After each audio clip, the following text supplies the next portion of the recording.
Hey people, how's it going? Welcome to another video. Welcome to Albums Ranked episode 24. We're slowly getting through the episodes. Today is a big one. Today is a fun one. Today we're doing everyone's second big gateway thrash band. We're doing Megadeth. We're doing Dave Mustaine and his supergroup that is Megadeth. I remember, Megadeth are pretty much what? They're like, you have to admit, they're like a gateway band, eh? We all find Metallica first, and then we find something that's a little bit more aggressive in the line of Megadeth. And, I remember being that kid, that teenager who always declared, Megadeth were better. Megadeth were just, the riffs were better, the songs were better, the album was better. There was more of it than Metallica music. So I later got through life and realized, that's not true. It was all just for fun. But yeah, I listen to Megadeth every now and then. They're quite fun, but I just thought it'd be a good time to get through their, how many albums is it? It's 16 albums, so it's a big one. So without further ado, I say we just get straight into it. But before we get started, let us know down below what your favorites are, what your worst ones are. Guarantee we're probably going to have the same few bottoms, but yeah, just in case we don't, get them down below. Now let's get started. We got 16 albums to get through, so let's kick it. So coming in dead last, coming in at number 16, believe it or not, is not the album Risk. Number 16 for me is the 2013 release Super Collider, which is pretty much in everyone's bottom three. This album was just straight up boring. Up until this ranking, I'd never listened to it. There was actually quite a lot of Megadeth music that I had never listened to, so it was nice to finally cross off all these albums on the listening list. But yeah, Super Collider. How do you say this politely? It's nowhere near their best. I got through the first 3 songs and thought, awesome. Those ones, they're like okay. The title track Super Collider is cool. It's singable.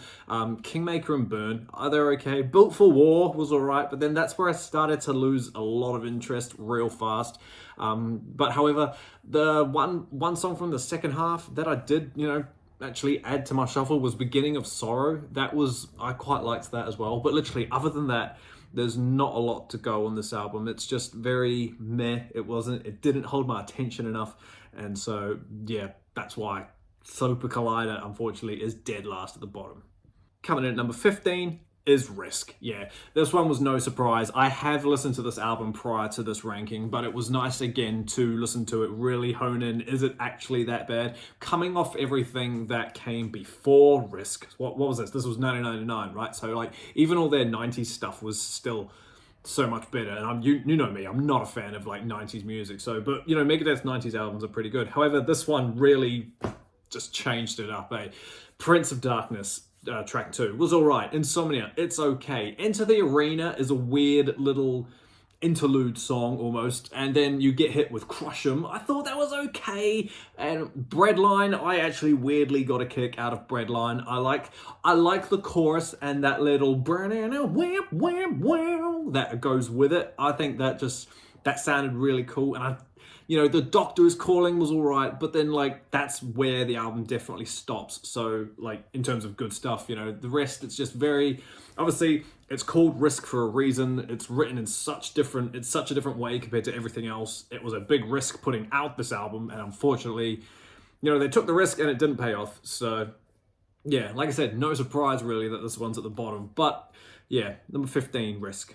Coming up next, number 14 is the album that actually comes after Risk, The World Needs a Hero from 2001.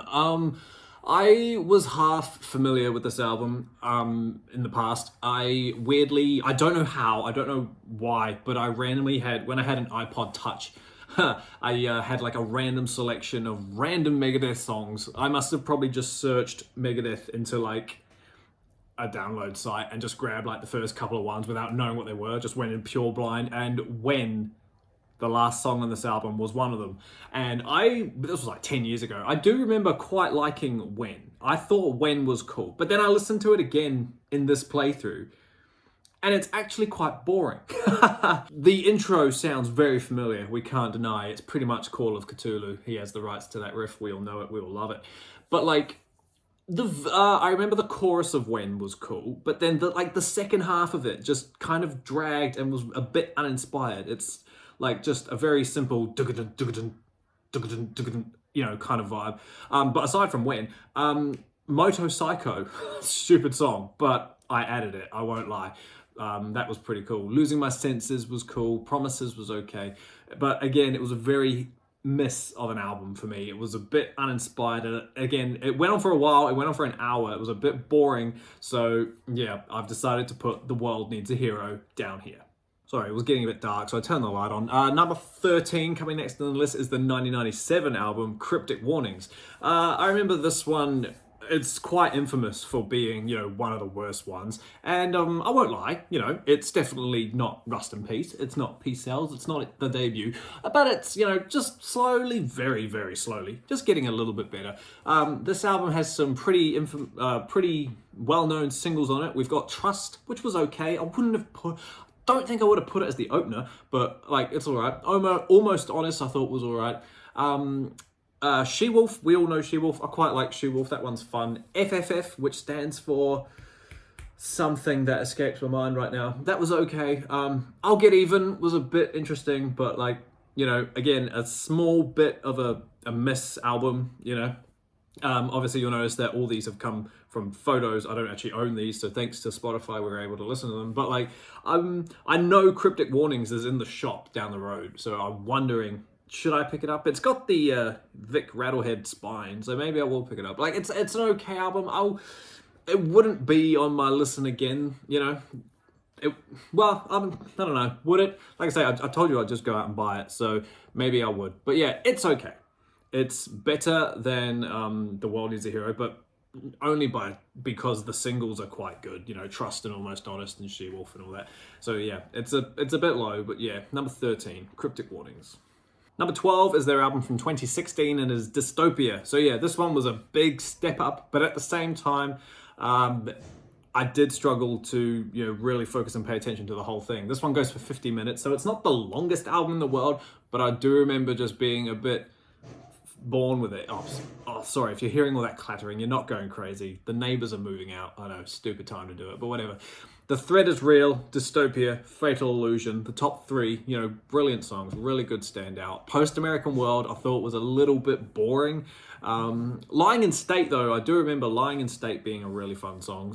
And Foreign Policy and The Emperor. So there are some pretty cool little tracks on here, but yeah, compared to, other stuff that we haven't talked about yet, Dystopia, to me, doesn't really hit the mark. It's an okay album, but if I never heard it again, I wouldn't be mad. So yeah, number 12, Dystopia. Number 11 is their most recent release, The Sick, The Dying, and The Dead. I won't lie to you, I didn't listen to this album when it came out. I had every intention of listening to it when it came out. I just never got around to it because, like I said at the start, Megadeth were a gateway into heavier music band. I associated them with my early comings into metal. So I wasn't rushing at the seams to get this album. It is available down the shop again, but the vinyl's $90 odd, and I'm not paying for that. But yeah, enough of that. The album itself is okay. It's better than Dystopia, obviously, but there are also some weird songs on here. It's very, how do you describe it? It's very government, Megadeth are quite governmenty anyway, especially it definitely hones in after the albums from the year 2000 stuff is when they really started to apart from Peace Cells obviously and other certain bits at the start, but these we're getting full albums worth of anti-government type stuff. Well, not anti-government. I think corrupt government might be a better word, but this album just throws in a few hints at it every now and then. Soldier On was cool. Mission to Mars was a weird song. Night Stalkers was okay, even though it has Ice-T in it. We get past it. The Sick, the Dying, and the Dead, the first song was cool. I did really love Dogs of Chernobyl. I thought that was fun. We'll Be Back was... I remember listening to that single when it came out, and I remember not getting hyped about it. Police Truck, the Dead Kennedy cover, that was funny, I won't lie, but it was still fun. But yeah, so Sick, Dying, and the Dead is just we're getting better, but still, again, I'm not gonna rush to listen to Dying and the Dead again.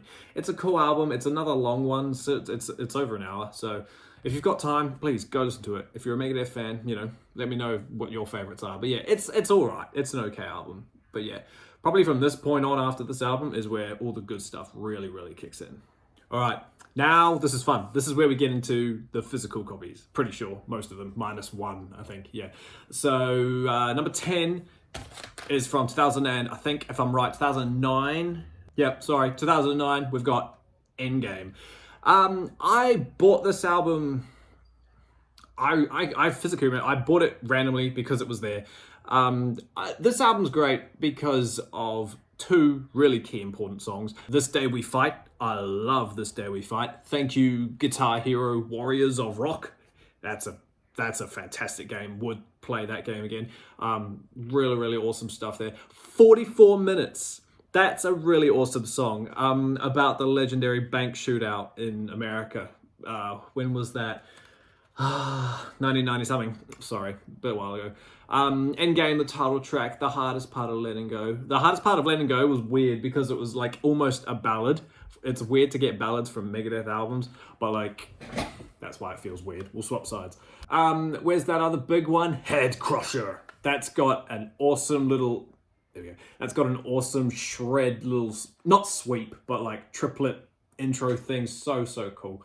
And The Right to Go Insane, that's a great song too. So yeah, Endgame is a fantastic record and really brought, after listening to, like, even though I've got all that stuff a little bit higher, this one is still, it's still good, even if it's like at the bottom of the goods. Do you know what I mean? It's still good. I would listen to this again. And I would probably buy it on LP if I ever saw it. So yeah, number 10, Endgame.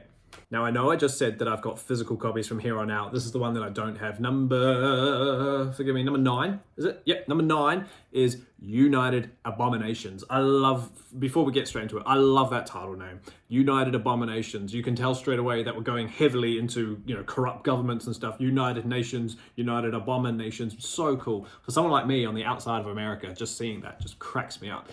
This album's from 2007, and you remember back at the start when I told you about how I had like a weird little random selection of Megadeth songs on my iPod? Yeah, I had a few from this album, and that helped me decide to put United Abominations up here. Sleepwalker was one of those songs, and I do still like Sleepwalker. I think the lyrics are cool in it, and it sounds quite nice to listen to. It's quite a weird song to have as track 1, I won't lie, because, it's not a fast, in-your-face, punch you out type song. It starts off calm and then, gradually builds up, but it's okay because then the next song, Washington Is Next, is probably the best song on this album, and it's just, I just love that song. I think it's great. I've loved that song for years. The solo part, we've all seen that clip, where he does that thing with his thumb.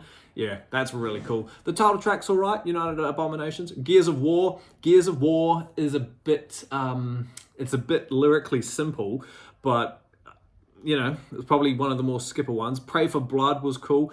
Like I say, this one is a very heavily corrupt government-y vibe theme thing. I wouldn't go as far to call it a concept album. It's just a theme, We've also got the rendition of A Tout Le Monde on this album, which I won't lie is a cool rendition, to chuck in, what's her name? Christina her name is Scabia, whatever you want to say it. That rendition is really, really awesome. When I first heard that, I was like, cool, because the Tout Le Monde is half a step down, and this version is in standard, I think. So it just made it sound cool. It was a tiny bit heavier and fast. No, it wasn't fast, but it was a tiny bit heavier, really cool. Americastan. Yeah. Hello. Government much. Like, that song lyrically cracked me up. And I think for that reason, I liked it, like, a lot, because it was such a statement of like Dave Mustaine's feelings about the government. It was so funny. So yeah, and You're Dead was simple, and Burned Ice was just interesting. Like I say, there's no epics on these albums, but they're not really an epic band. Do you know what I mean? The most epic on this album is probably, in my opinion, Washington Is Next. It's just like the top tier standout track. So yeah, number 9, I think I said, is United Abominations. Great album. Number 8 is an album that I bought with Endgame. I'm pretty sure I bought them at the same time, and we're talking about their 13. Like I say, their 13th release, of course it is. Megadeth 13 from 2010, I'm pretty sure. 2011, yeah. I remember when this dropped, it was awesome. Back to Guitar Hero, Warriors of Rock, Sudden Death came from that game, and that's on this album. That really honed in for me wanting to buy this record.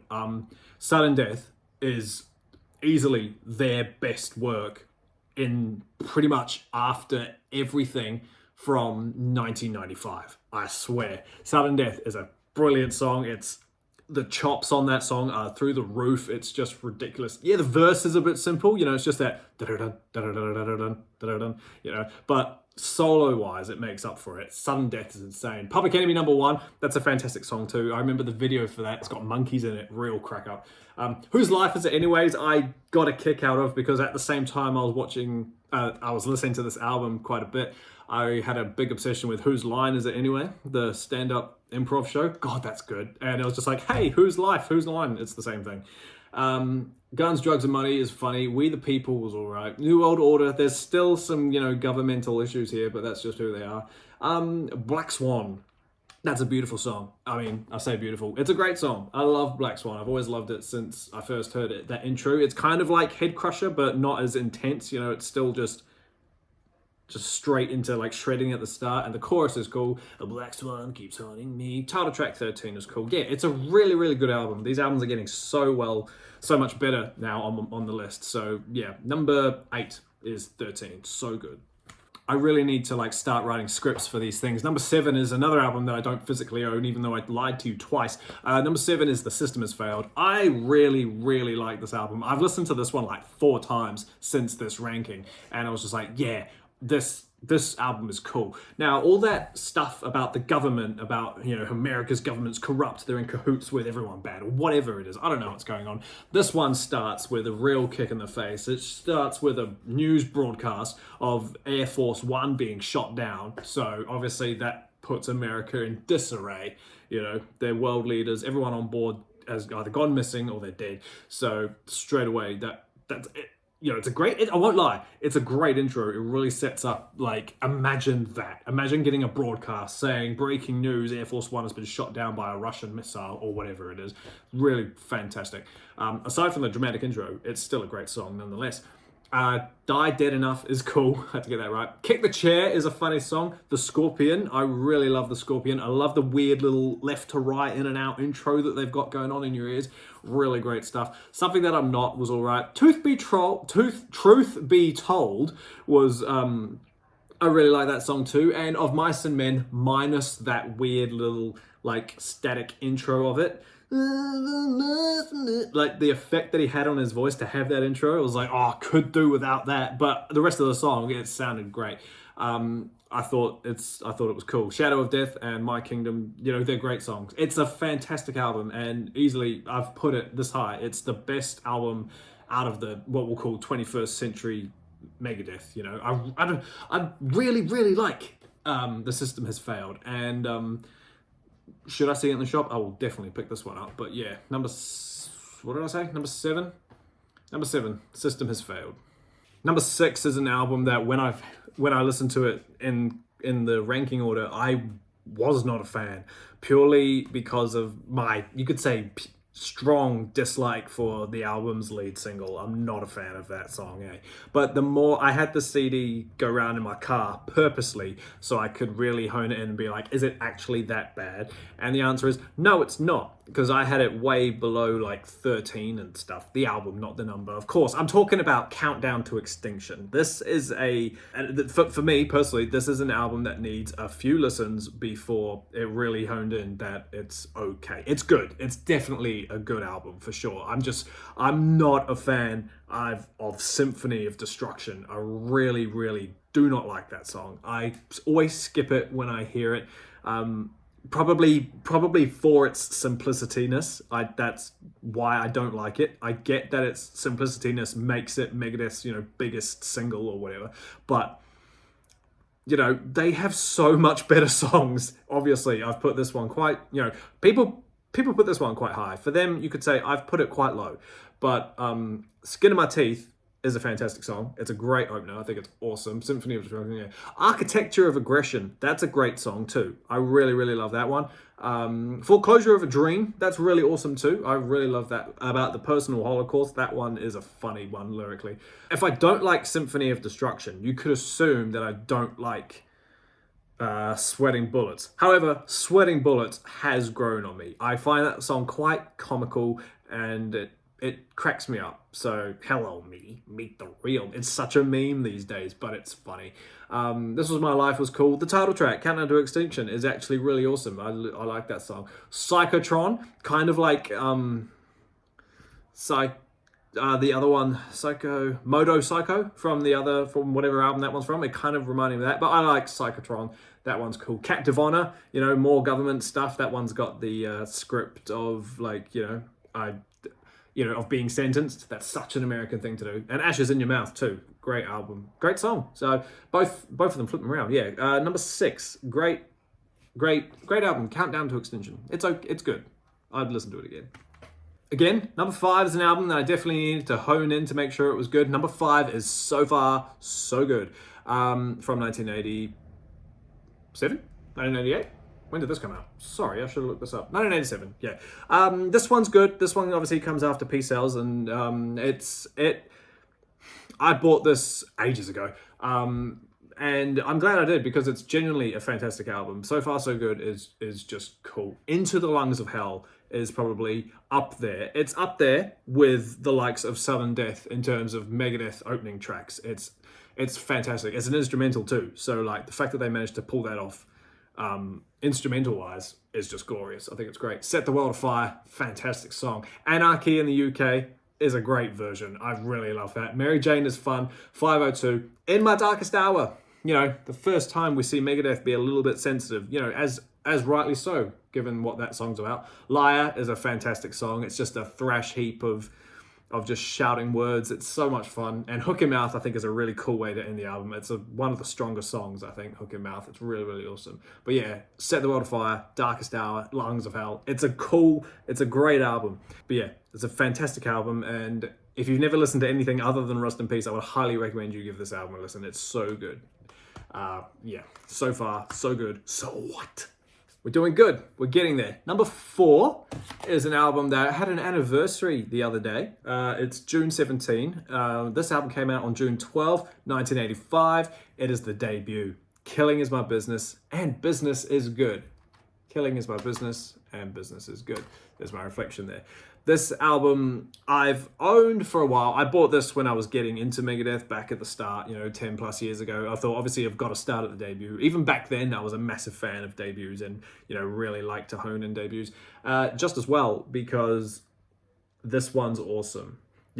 As a debut, it's fantastic. I did a video a good while ago, probably about a year ago now, about sophomore albums that blow away their debut. I put Peace Cells on that video, stating that that album blows away Killing Us Our Business. I might have to retract my statement now that I've listened to this again recently. It's better. Obviously, I've ranked it higher than Killing, but Killing is still a fantastic album.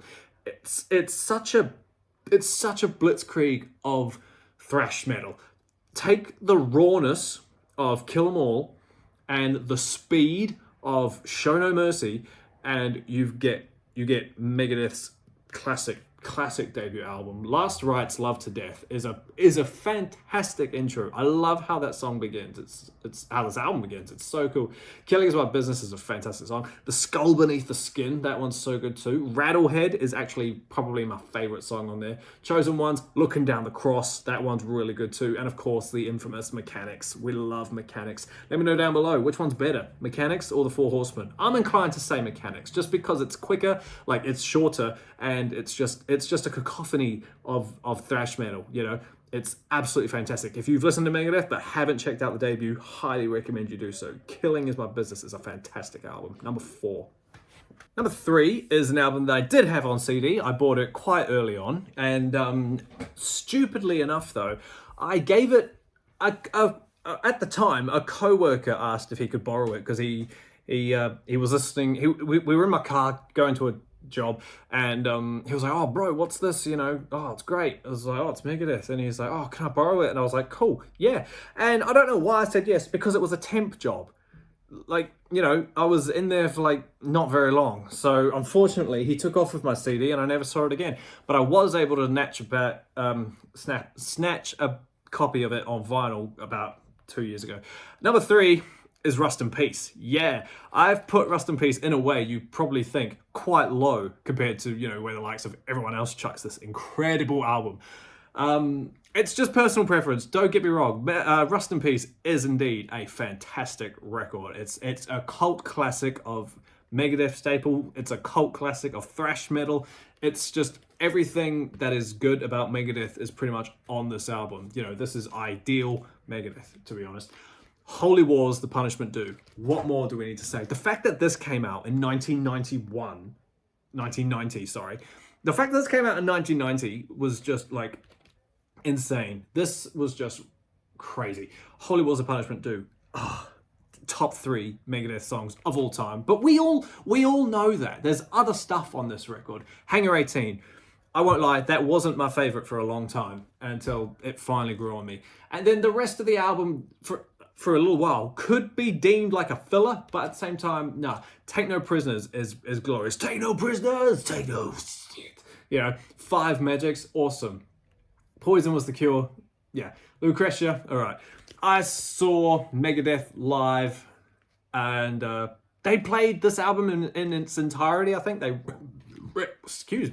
randomly came to Auckland as part of a festival, No Sleep Till Auckland, and they were the headline, and they played Rust in Peace in their full, and it was fantastic. Tornado of Souls, that's the song. That's the song for side 2. Rust in Peace. Oh, yeah, the song, Rust in Peace, as well as Dawn Patrol. But yeah, Rust in Peace is actually a fantastic title track.